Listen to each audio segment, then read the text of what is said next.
So now finally, we're going to look at a new purpose for relationships, although we have been a little, but to really get into, give a quick summary of the ego's purpose for relationship, and then look at the right-minded or the Holy Spirit's purpose. So the ego's purpose is to prove that we exist, to prove that we're a body, to keep the separation real, to hide from our original choice to separate from God, to make the other guy the bad guy, to keep my individuality but get rid of the sin. And what better way to do that than in relationship or relationships? That's the ego's purpose. And then finally something like the Course comes along and says, well, there's another voice that you haven't been listening to, which is the right mind of the Holy Spirit. And a lovely sentence, purpose is everything, which the Course uses. And on this handout, which you'll all get, relationships are always purposeful, it says. So we're either using it for one of two purposes all the time, either to prove that we're separate or as a classroom to prove that we're one. Now this is very simple, but very, very hard to do. Like trying to stand outside the body. It's very simple, it's very hard to do.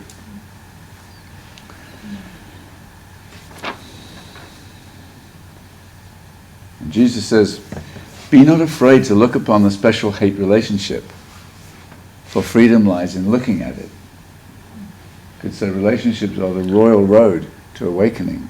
We can't do it on our own. We can't see what our blocks are until we bump into them with another, you could say.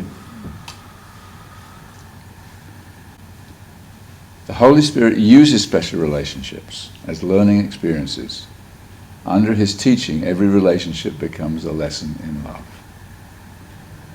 So if we choose, we can use all relationships for a new purpose, and that is to awaken.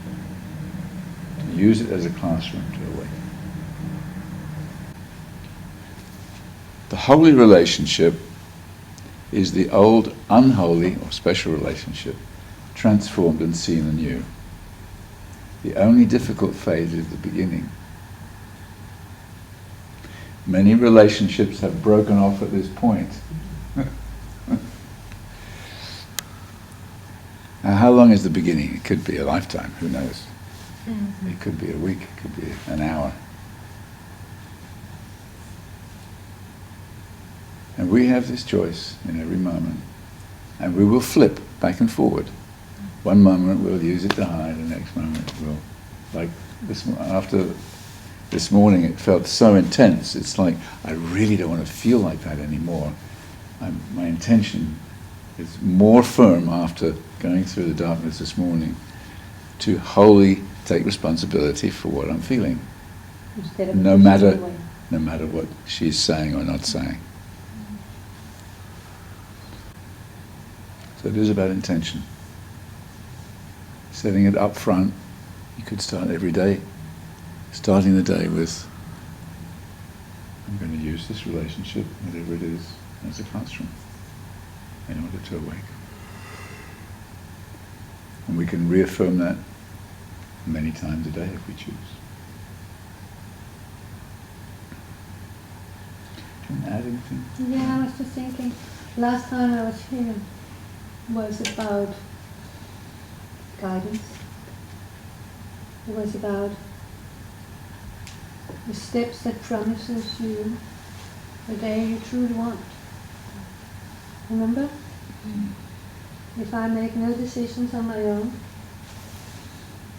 and do not interfere, everything will be happiness. And what shows up? I interfere. Slam. What happens? I feel not at ease. So I try to take things in my own hand and solve them. And to come to make this a way of living, because that's the purpose. The purpose is I want to wake up. I want to reclaim my joy and the love that I am. I need to follow those steps. I need help. And the guidance from the Holy Spirit is there all the time. But what do I choose? Ego guidance. So using the recipe, the guidance recipe, like if I make no decision by myself, and I cannot make them by myself, it depends on who I make them with, then I'll get exactly the day I want. I do it with the ego, I get an ego day. I do it with the spirit, I get a spirit day. And I will know exactly from how I feel who I'm lined up with this moment. Spirit or ego.